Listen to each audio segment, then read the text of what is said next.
So good day, friends. This is Dr. Bob Hamilton, and as you all know out there, I am the host of the Hamilton Review, where kids and culture collide. And before we begin our show today, I want to say, first of all, thank you for tuning in to this podcast. I know that each of you have things that you're doing, and the fact that you make time in your day, a little sliver of your day for the Hamilton Review, makes me extremely proud and happy. So I do my best to make your time worthwhile. As you know, I bring great people on my show. We have a great person today I'm going to introduce in 1 minute. But if you like what you hear, I do ask that you share this podcast with other people, your friends, your family, people next door, whoever, because we're trying to build an audience, not so much for my ego, but because the people I bring on this show are worthy to be heard. And today, with that being said, it's a pleasure to introduce my guest for today. Her name is Pola Benke. Pola is fresh in our community in Santa Monica. She has recently been chosen out of a very competitive group of people, of other individuals, to be the first ever female conductor of the Santa Monica Symphony. And she, in addition to being the music director and the new conductor of the Santa Monica Symphony, she's also very involved with the Pacific Symphony down in Irvine, California, and where she has the title of assistant conductor. So, Pola Benke, you are a very, very busy woman, and I thank you for taking the time to be on the Hamilton Review. My pleasure. Hello. It is a pleasure, and you look great, by the way. So, very happy to have you here. So, listen, I like to begin my podcast by sitting back and giving you the microphone and allowing you to introduce yourself to the audience, a little bit about who you are, your background, um, and how you happen to be doing what you're doing. So, I will stop talking, and Pola, go for it. Well, hello. It's a pleasure to be here today with you and our audiences. And in short, yes, let's see if I can make that story in short because it's quite complicated. I'm originally from Poland. I grew up in Poland, but I came to States first time for college. I had a full scholarship to study cello. I grew up playing cello all my life. I come from a very musical and talented family. We had actors, painters, musicians, and so on. So, that part of that was always part of my life. And so I grew up playing cello, came to States, studied cello first. Then I went back to Poland, played in a professional orchestra, and then came back to States about 6 years ago to pursue studies in conducting. And since then, I'm living here in Los Angeles, and the rest is history. That's in a nutshell. That was very good, actually.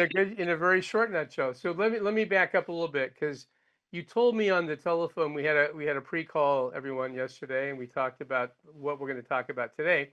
You told me about your mother. Your mother was very proactive. She was a person who introduced you at a very early age to lots of artistic venues, museums, and things like that. Tell us a little bit about that, because I think that obviously we bring those things that we remember from our youth into our adulthood, and things that were important to our parents actually become important to us as well.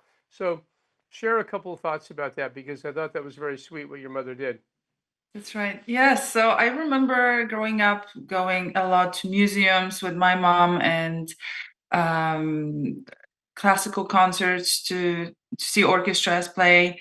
I'm pretty sure we had some kind of membership because we were there so often, and I was always fascinated. I thought those are the coolest people on the stage, playing those instruments, and especially cellos, because they were in the first row, and I was like, I want to be like them when I grow up. So I must have been like already like 5, 6 when she was taking me to all those places, and I think seeing art as a child was also very very important to me. It helped my imagination, and I wanted to do that at home as well. And I think any form of art, it's very important for the creative part for a child, or expressive emotions and things like that. So, and then, when I finally was able to play the instrument, and I was at the music conservatory, just being with other people, and it, the sense of belonging, I was doing something with other people, that was important too.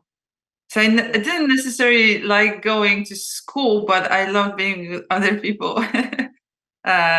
Like, so I think that was, I'm very glad she did, because I remember there were moments where I'm like, oh my gosh, another Sunday, another museum. How many museums are in this town? But there were always some different exhibitions, and to see. So it was kind of like a ritual. I think I was in the middle school when we had a ritual of going every Sunday to a museum. That was our date with my mom, because during the Wow. week we were, busy. And of course that would always end with ice cream, or just getting some treats on the way or after. So I love those Sundays. It was like a ritual, So and you she you really you made you it happen. you never rebelled. You didn't go, Mom, I don't want to do it. And was that part of it as well? I wanted to quit cello so many times. There were so many times when I was like, oh, this is, and rightfully so, because playing instruments and the discipline, it's very difficult. If it was easy, everybody would be doing it, Sure. right? That's what I tell my students. Sometimes they're like frustrated, oh, this is hard, and all I can tell them, yes, it is, but you're progressing, you're getting better at it. It's not that it ever gets easier. We just getting better at something, right? So that's very important to remember. And I'm so thankful they stick with it, and they, in a way, they say, no, you said you're gonna do it this year, you're gonna finish this year. And after each year, like, I still wanted to play. I wanted to go back and have lessons and go to the orchestra and so on. So I'm so thankful they really stick to what they said. And it was, in a way, discipline that I needed, and I think everybody needs it. I see lots Yeah. of adults struggling because they didn't have that. Nowadays parents are like, oh, you don't want to do it, that's okay. They listen to children maybe too much, because I from my teaching experience, I think they need that. They need parents to tell them what they should do. Yeah. They're too young to know better. Anyways. No, I tend to think that as well. I think that there's always that fine balance. You have to, certainly, encouraging your children, certainly you want to encourage them, but you also, that reminder that, hey, listen, I want you to do this. And there's a certain amount of, you have to kind of sometimes push them. I do think you said something very important a little bit before regarding belonging. I do think that after a while, you develop a core group of people that play with you. And I think that sense of, your cello, stand partner, and you and the other people in the orchestra, it's fun to be with them. And your comment that they're the coolest people, I happen to actually still believe that. I have a place in my heart for musicians. I think musicians are, and I think that's true. I think there's a reason why everybody likes Taylor Swift. Okay, she's a musician. Everybody loves Taylor Swift. I happen to like, Yasha Heifetz. I loved him. He's no longer with us, but Isaac Stern, people like that. I'm totally blown away by their talent, and I think that they are cool people, and certainly I know many musicians in my life, and I find them to be engaging, fun, pretty creative, kind of cool people. I remember, just as a personal comment, I played in the orchestra when I was a kid as well. I played violin. I think you know that. And I remember just being a big part of being in the orchestra was just being with other people. And it was kind of like this time everyone had, there was a lot of joking, conversations. It wasn't like being in math class, okay, or doing anything else. It was a jovial, happy time. And I think that sense that the word you used was belonging, and that's an important thing. And I think that if you can become a member of an ensemble or other group where there are other, you know, kids learning an instrument, that's kind of important. Doing it by yourself, I think, is sometimes hard. Any thoughts about that? Well, well, let's say a child chooses piano, you choose the piano for your child. There's they're not going to be in the orchestra, but um, it's going to teach them other things, discipline and develop their learning abilities and emotions too, because I don't think people know that in classical music to give justice to the piece, you have to think about emotions. This is very often discussed in lessons, and even because kids know what they're feeling, but they don't necessarily know how to describe it. And that's when the music teachers comes in and talks about about those feelings in the piece too. Is the piece sad, or is it soft? Is it expressive? Is it happy? And how do you put that into the instrument? It's like learning those emotions almost on a different level, because you have to somehow translate that to the instrument, right? So I think this is extremely important to do music or music classes, or just piano, or any instrument really. Yeah. So it's not only about being in an orchestra, but I think the music itself, it's very important. The cognitive benefits of it as well, and just persistence, and builds the character and discipline, the everyday practice, because it has to be done. It's not just like when you go to the gym. You don't go to the gym once a month to lift 200 pounds and that's it, right? You have to build it. And so same goes with learning an instrument. You have to do it daily a little bit, and develop a habit, and it's all about muscle memory as well on the instrument. So I think, yes, it builds the character. I see that those students who do music do better at school. I mean, there's so much research done already. It's not a Yeah. secret. Yeah. So not every child has to be a next Mozart, right? But it's just a part of the education and growing up, I think, and it sets a kid to adult, because adulthood is not easy if you don't have those skills. And discipline is like number one. I see in my friends who have not done music, or just like it. It's very difficult without certain things in life. Yeah. Well, I think that there's no question that learning music, first of all, music, will massage the other side of your brain. We have a tendency to only do, the left side of our brain. The right side needs to be there too. I also think that and you're totally right, that music, learning it, the discipline of it, it spills over into your academic life. You can, I find that good musicians are typically good students too, just because they have learned the art of kind of like making them, learning how to do things maybe against your will. Sometimes you have to kind of lean into it. I wasn't a After good student. what?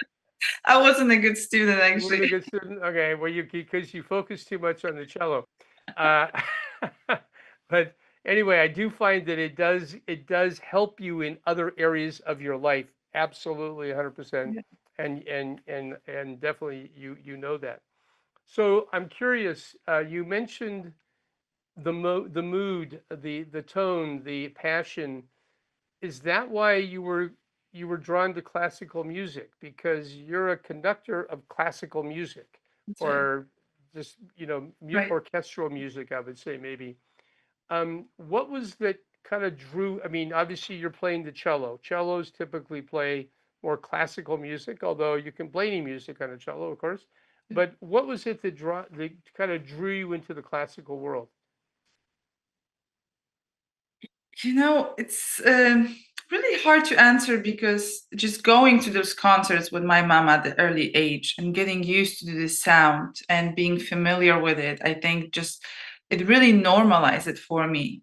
And nowadays, when I go to concert halls, uh, in America, at least in Los Angeles, I don't see very young people coming to concerts with their parents. I don't see that, and I don't know why, because in Poland, it is a cultural thing. It's very important for us, classical music. And there was a lot of peers like me going to the concert at age of 6, regularly. So I think because it was just so naturally part of my life, and there was people playing at home, that it wasn't something unusual. I feel like it's very unusual nowadays if someone is interested in classical music, and on average, the people who do listen to classical music are 50 plus. Yeah. And but maybe because they just weren't exposed enough to it. But for me, I find so much classical music fascinates me because if you think about it, it's just orchestra playing and has to express all those emotions. And as a conductor, I can feel it. Actually, I wonder if audience realize that when they go to the concert, the way we play, it's like we've never played before. None of the rehearsals sounded like that. And if we were to play the concert 3 days in a row, they're all going to be different, because it's not just the technical aspect and my point of view about the piece and the interpretation, but it's everybody that day. How do we meet in the middle? Even who's the audience tonight? Are they in the mood for adventure, or is it more reserved audience? It all plays a part of the performance of classical music, and I think it's very magical. That's it really is. Like, sometimes I feel like Mickey from Fantasia, and I'm literally just standing there and create. Like, you never know how it's going to be at the very, very end. You Yeah. can plan that. It's not very mechanical, and so I find so much freedom in it, and expressing the feelings and with instruments and people, and just bringing them together. It just fascinates me. Because it truly is magical. 100 people on a stage, and you can bring them together to express something beautiful, either if it's something romantic, a sad story, or very expressive. So you ended up coming back to LA, or you came back to America, I guess, and you went to Azusa Pacific, and you learned conducting. You're a cellist. You're a cellist, and suddenly now you're a conductor. Um, I'm curious. I mean, you're sharing some things about just that sense of, an orchestra, 100 people doing something, together to make something really beautiful. But I'm curious, what drew you back to conducting? Because first of all, there aren't too many women who are conductors, number one, or not yet. There are going to be more. I think there's a lot coming behind you. But what was it about conducting that really drew you to it? So it was playing in a professional orchestra, and we had often guest conductors. And the first time when I noticed the importance, really importance of a conductor, and what a difference it makes when some of them would make us absolutely hate each other, and I just couldn't grasp it. Like, how is that even possible? And some conductors will make us sound so good.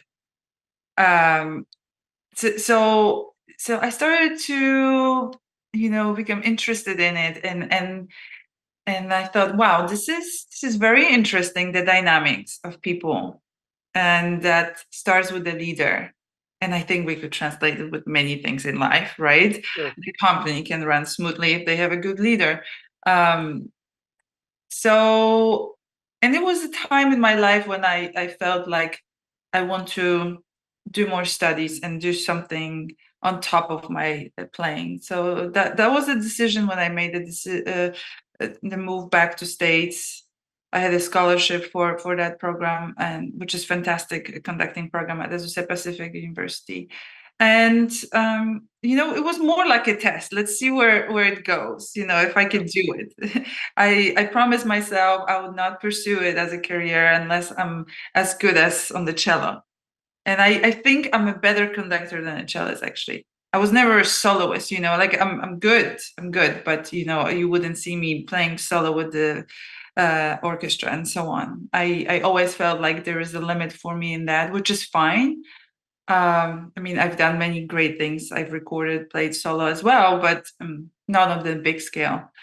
So, and I'm very comfortable where I am today because I always had a lot to say. When we're in the chamber setting or coaching, I always Yeah. said lots of to say, and I had a few teachers encouraging, you should actually pursue conducting. So, Well, so you were encouraged.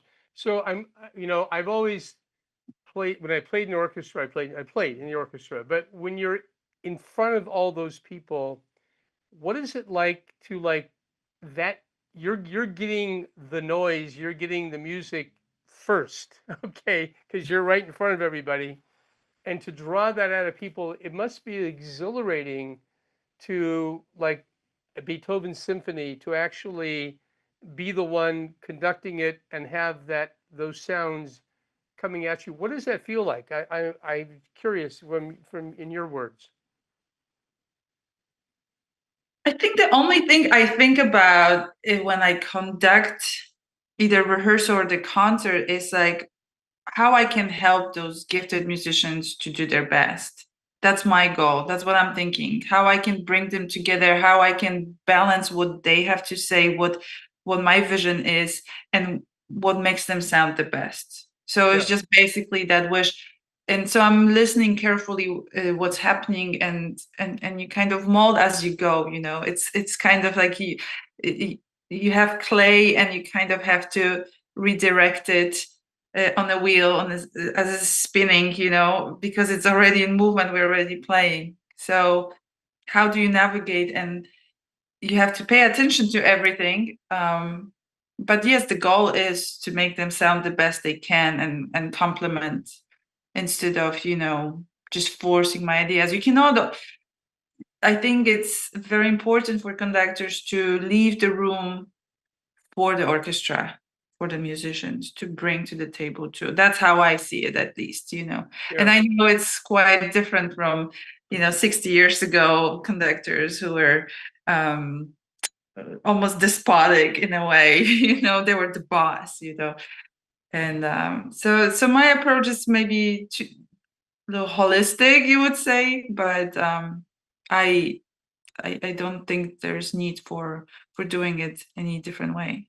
yeah. No, I mean, I think that I just want everyone to know that over the weekend we had our first concert. It was back on Saturday, and it was beautiful. It was very, very beautiful.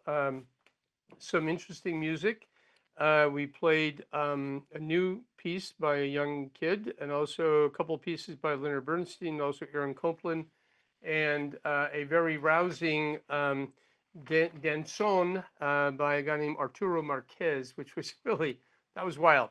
But I'm you're now the kind of bringing this a little bit more local.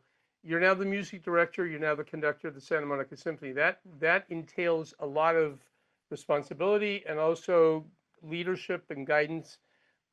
We have another 4 concerts left in our season. We only play 4 or 5 concerts, friends. If those who you don't know our symphony, by the way, just as a plug for Santa Monica Symphony, we're a volunteer mainly orchestra made up of people who come and play. They're all excellent players. I think, my opinion, just listening, is the quality of our concerts is really astounding.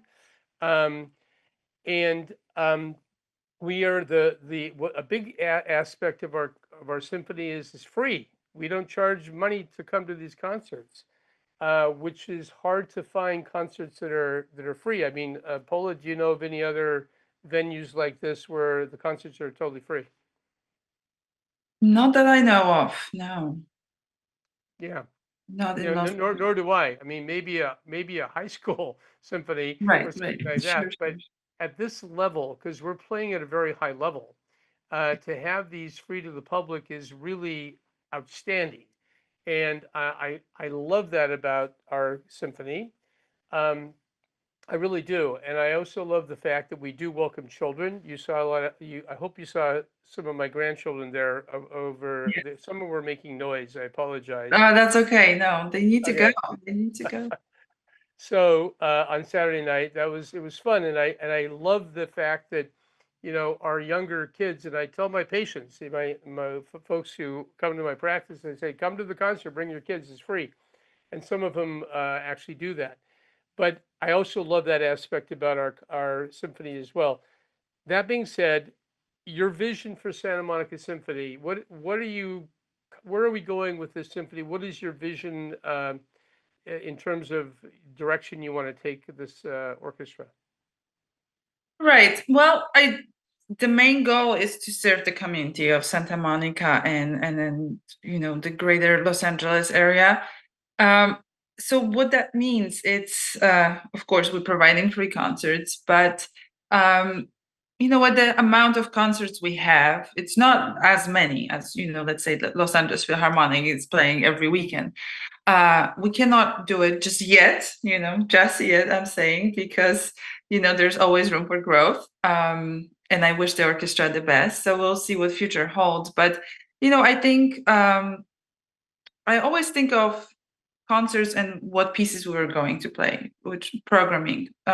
So with that short amount of concerts, orchestras like that should provide a variety of program, which I'm very proud of this entire season because we will do just that. We just had full on American music program this open air. The next concert is around Christmas, so we'll bring some Christmas spirit. We'll be performing Tchaikovsky Nutcracker Suite. And the following concerts, they all provide something else. And that is important. Hopefully, they'll also bring different kind of audiences, and will hopefully bring younger audiences to the concert. They'll stick around for a longer time with us and grow with us as we go. I do have some ideas for the orchestras, but they're at this point they're a secret, so I cannot tell you too much. But the promise is to provide uh, to the community in general, and hear you as well and meet the needs of the audiences. We started, meet and greet musicians after each concert this year. And people want to talk to us. We want to talk to them. We want to hear from the audience what excites them, what interests them, and so on. So I think that relationship between the musicians and the audience is very important, and Very how important. to No, cultivate that. Yeah. that was actually very sweet. So after the concert, friends, we actually all the Pola, along with many of the symphony members, came into the foyer of the concert hall and just kind of mingled and just talked to people, and that was really really really wonderful. Um, just looking ahead, just for the record, so our concerts, we have four more concerts, and what Pola has her theme for the year is called Scenes from Life. Saturday's concert was about movement. The concert in December, on the 20th of December, is Joy, very aptly in the Christmas Hanukkah season. In January, it's going to be Scenes from Life. It will be Unity, and this is actually an annual concert honoring Martin Luther King Jr. And we have a guest conductor. That's going to be Gary Pratt, but the theme is still your theme, Pola. In March, we have a concert. It's called Identity. Again, this will be at St. John Adams Middle School. And finally, the end of the year, May 2nd, is Scenes from Life, the creativity. And this is kind of what we're talking about today, is creativity, and the idea that music is I think it stimulates creativity in many, many ways. Pola, you're also involved with Pacific Symphony. Tell us a little bit about the Pacific Symphony, because I think that we here in LA County don't sometimes look south to our friends in Orange County, but you guys are based out of Irvine. Tell us a little bit about that symphony and what they do. Yeah, so Pacific Symphony is, A-class orchestra. It's you can easily compare it to Los Angeles Philharmonic, and like you're right, the distance, I think it makes it kind of unavailable to many people, or they just don't know about it because we have LA Phil in town. So Pacific Symphony is fantastic symphony. They have 100 concerts over the year. It's a huge institution.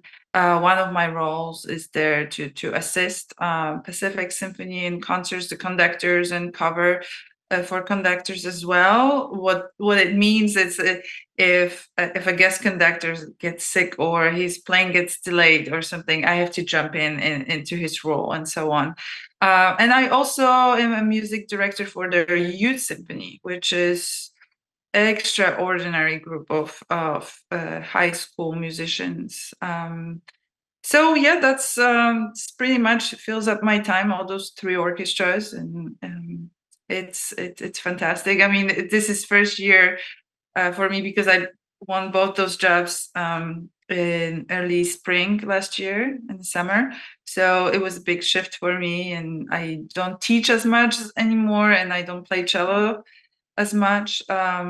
But it's definitely, it fulfills my life right now because I can still work with the youth and with the community orchestra and the Pacific Symphony. So all of those groups complement each other, I think. Yeah. Yeah. So your life is really completely consumed with music all the time.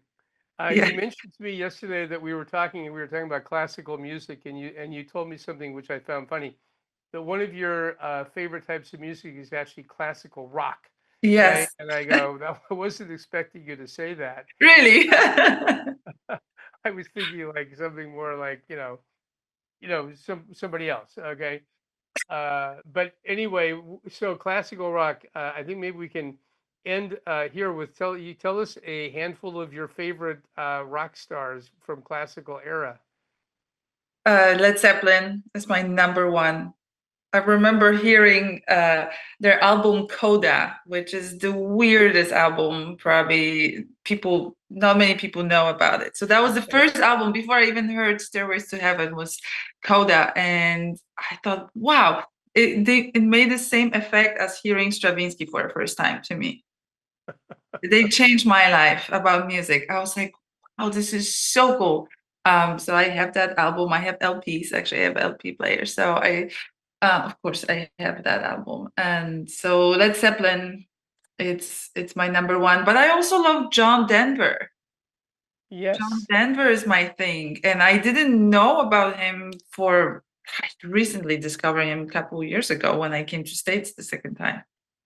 No, So John Denver is, I he's mean, my guy. he's, Colorado High. I mean, he's a great guy. He has a very different mood than Led Zeppelin. I can tell you that. True, But true. he was, he had quite a run here in the U.S. Okay, that's two. Couple more.